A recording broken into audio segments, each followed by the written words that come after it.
Assalamualaikum warahmatullahi wabarakatuh. Baiklah anak-anak, sekarang kita masuk ke materi baru ya, yaitu trigonometri. Jadi nanti selama semester 2 ini ya, dari sekarang sampai nanti selesai semester 2 kita akan belajar tentang trigonometri. Nah, yang pertama yaitu kita harus mengetahui dulu tentang satuan pengukuran sudut. Ayo coba diingat-ingat. Sudut itu biasanya dituliskan dalam bentuk derajat ya. Satu putaran penuh ya, lingkaran membentuk satu putaran penuh itu berapa derajat? 360 derajat ya. Nah, kalau seperempat putaran bagaimana? Ya berarti 360 dibagi 4, hasilnya adalah 90. Kalau 1/6 putaran berarti 1/6 dikali 360 hasilnya 60. Begitu ya. Jadi karena satu putaran adalah 360 derajat, maka kalau kalian disuruh mencari setengah putaran, 1/5, 1/8, ya berarti 360 dibagi 2, bagi 8, bagi 5. Itu cara gampangnya ya. Nah, selanjutnya dari satu putaran itu dapat kita peroleh lagi di sini yaitu radian ya. Nah, mungkin kalian pernah dengar ya tentang radian, biasanya tulis rad, ini radian ya artinya ya. Nah, di sini langsung saya tuliskan rumusnya yaitu 2 pi. Ini bacanya apa? Pi. Seperti kalian mencari luas lingkaran atau keliling lingkaran itu ada pi-nya kan? Nah, ini kita juga pakai di sini pi ya.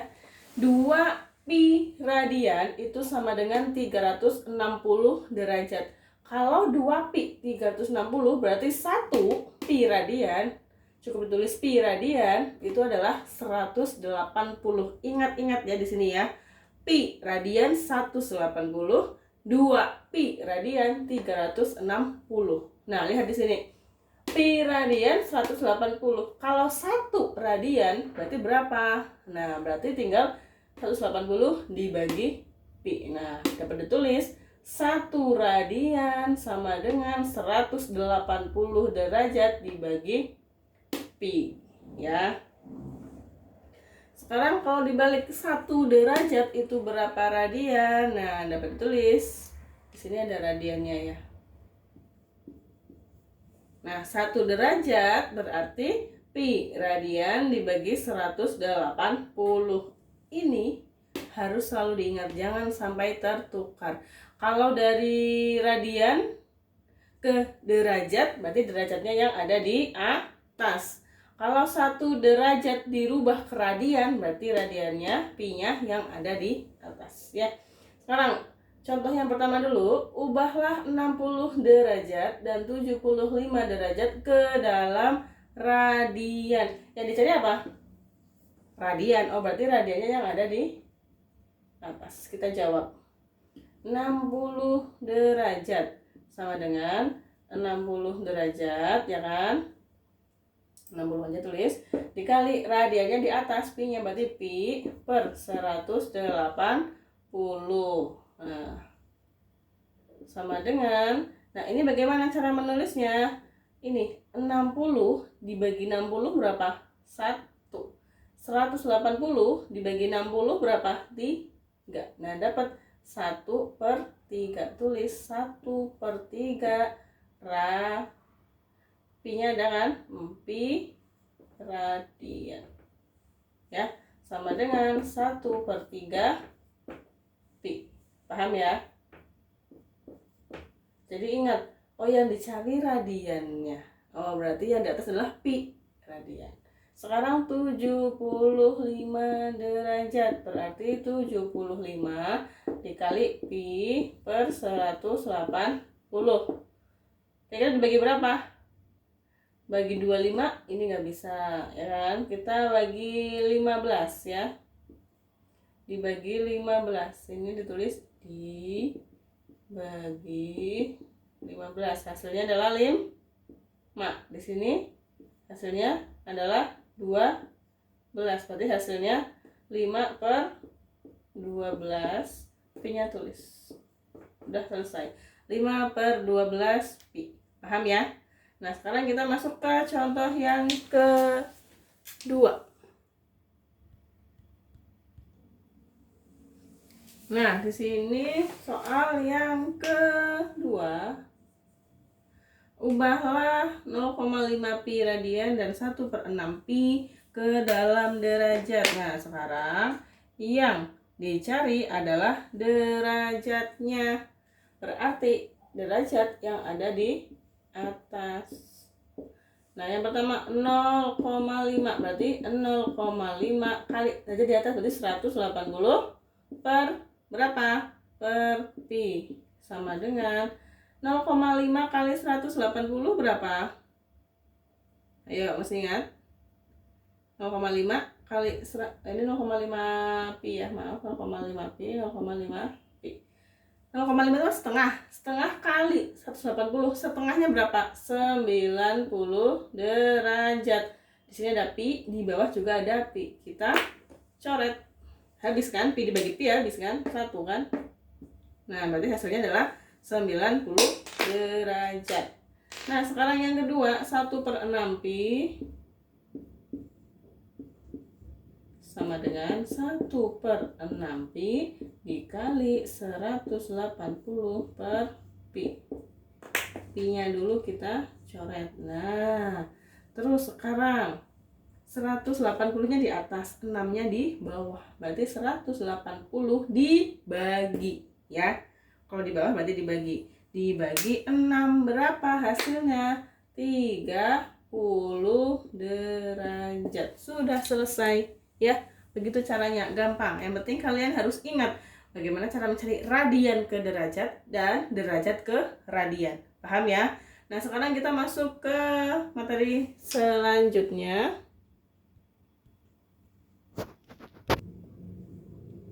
Nah, selanjutnya kita masuk ke definisi trigonometri. Ayo, pernah dengar nggak ada sinus, kosinus, tangen, kosekan, sekan, ya, kotangan. Nah, itu adalah trigonometri. Sekarang kalian akan belajar mengenai definisi trigonometri. Dan ini kalian harus benar-benar hafal. Cara mencari sinus bagaimana, cos bagaimana, tangen bagaimana, itu harus benar-benar hafal. Ini dasarnya ya.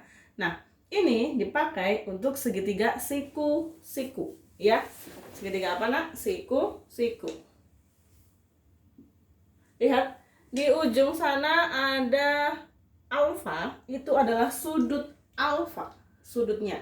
Nah, sudut alfa terletak di pojok bawah ya kan. Nah, di sini depan, berarti ini adalah sisi depannya sudut alfa. Bawah itu kan di samping, nah berarti itu namanya sisi samping. Nah, yang miring itu namanya hipotenusa, atau kita sebut saja dengan sisi miring ya. Pokoknya ingat, kalau yang paling panjang jelas itu sisi miring ya.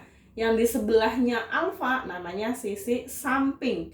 Yang di depan ini kan arahnya ke sini kan, berarti ini adalah sisi depan. Itu harus dipahami ya. Sisi depan, samping, miringnya harus benar. Nah, sekarang kita masuk bagaimana mencari sinus, kosinus, tangen. Perhatikan di sini, saya cuma nulis depan, miring, samping. Itu maksudnya adalah sisi, ya kan? Yang pertama sin. Sin, cara mencari sin adalah sisi depan dibagi sisi miring, ya. Kosinus, caranya adalah samping dibagi miring. Tangan depan bagi samping. Nah, kalau misalkan kalian bingung bagaimana cara menghafalnya, kalau saya biasanya nghafalinnya gini. Sin demi kos sami tan desa. Ya, tapi ingat dibagi, bukan dikali ya, dibagi. Sin demi kosami tandesa. Kalian baca ini berulang-ulang ya, 10 kali insya Allah kalian hafal ya. Sin demi kosami tandesa, sin demi kosami tandesa. Sin demi artinya mencari sin depan dibagi miring. Oke. Kosami, cara mencari kos berarti samping dibagi miring. Tandesa, tangan, caranya depan dibagi samping. Paham ya? Sin depan bagi miring, kos samping bagi miring, tan depan bagi samping. Oke, dihafalkan ya. Nanti saya cek satu-satu, sudah hafal atau belum ya. Sin, demi, kos, sami, tan, desa. Nah, selanjutnya ada lagi namanya kosek, sekan, dan kotangen. Nah, ini adalah lawan dari sin, kos, tan. Tapi kita harus tahu kosekan itu lawannya sin, kos, atau tan ya. Nah, caranya lihat. Kosek, sekan, kotangen, ya kan? Kalian tinggal lihat huruf yang ketiga. Kosek, ya. Kosek, atau biasanya ada juga yang nulis gini di buku. C S C O, berarti yang ini tengah ya. S S O S. S itu apa? Sin. Nah, yang depannya S apa? Sin. Oh, berarti kosek lawannya sin, berarti 1/sin ya. Sekan, sekan, huruf tengah, huruf ketiganya apa? C. C. Nah, yang depannya C apa? Kos kan, berarti 1/kos. Oke. Nah, yang ketiga kotangen, huruf ketiganya apa? T. Sin, kos, tan, yang depannya T apa? Tang. Tangan kan, tan. Nah, berarti di sini 1/tan. Paham ya? Kalau ada kosek, sekan, dan kotangen, kalian lihat huruf yang ketiga. Kosek S, yang depannya S, sin. Oh, berarti 1/sin. Sekan, tengahnya C, berarti 1/kos. Kotangen, huruf ketiganya T, berarti 1/tan. Oke, nah sekarang kenapa bisa jadi miring per depan? 1/sin. Sin itu apa? Depan bagi miring kan? Oh, berarti kalau 1/sin ya tinggal dibalik, jadinya miring per depan. Ini kalian nggak usah hafalkan, yang penting kalian hafalkan ininya. Nanti ininya bisa ya. 1/sin, sin itu apa ya? Oh, depan per miring. Berarti sini adalah miring per depan. 1/kos, kos sami, samping bagi miring. Berarti di sini miring bagi samping. Oke. 1/tan, tan desa, depan bagi samping. Berarti di sini samping bagi depan. Oke, paham ini ya? Dihafalkan ini. Sin, demi, kos, sami, tan desa. Ya, harus paham. Nah, sekarang kita masuk ke contoh ya. Nah, oke, sekarang kita masuk ke contoh. Di sini ada segitiga siku-siku, sudut alfanya ada di ujung sini. Padanya 3, 4, 5. Nah, sekarang saya tanya, sisi depannya yang mana? Sisi depannya. Lihat hadapnya yang mana? Nah, sini kan? Oh, berarti sini adalah sisi depan. Yang bawah berarti samping. Yang paling panjang sisi miring, yaitu 5. Sekarang tentukan nilai sin alfa. Sin sudut alfa. Ingat sin apa rumusnya? Depan per miring. Depannya mana? 3. Ini ya, sin demi, berarti depan per miring, depannya 3, per miringnya 5. Kosnya, kos alfa, kos apa? Kos sami, samping bagi miring, sampingnya 4, miringnya 5. Udah selesai gini aja. Tan alfa, tan desa, depan per samping, depannya 3, sampingnya 4. Udah selesai kan? Nah, gitu ya. Nah, sekarang kalau disuruh mencari sekan. Ayo, sekan. Oh, ini cek nih. Kos ya kan, berarti kos. Berarti lawannya kos. Nah, kosnya berapa? 4/5. Oh, berarti sekannya 5/4. Nah, tidak biar bingung gini. Cek, oh berarti 1/kos. Kosnya berapa? 4/5. Berarti sini 5/4. Kalau kosekan, huruf tengahnya apa? S, berarti 1/sin. Iya kan? 1/sin. Sinnya berapa? 3/5. Berarti di sini lawannya 5/3. Gitu aja. Nah, kotangen alfa. Kotangen huruf tengahnya apa? T kan? Berarti 1/sin. Tannya berapa? 3/4, berarti di sini 4/3. Sudah paham sampai sini? Paham ya? Nah, sekarang coba kalian pahami dulu, dihafalkan sin cos tannya, harus hafal ya. Begitu juga dengan kosek, sekan, kotangan. Kosek itu lawannya apa, sekan lawannya apa ya. Nah, selanjutnya coba kalian kerjakan 4 soal ini ya.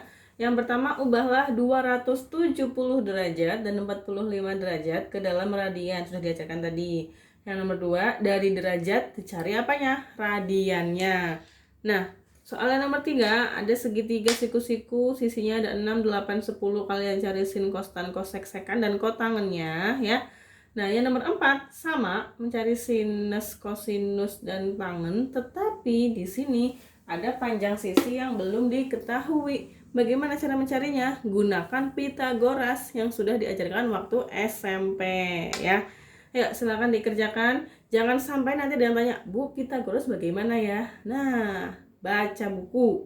Internet boleh, terserah ya. Yang penting usaha dulu bagaimana cara mencari panjang sisi yang belum diketahui. Harusnya sudah bisa, enak ya. Nah, silakan dipelajari. Nanti kalau sudah kita bahas bersama-sama. Sekian, Assalamualaikum warahmatullahi wabarakatuh.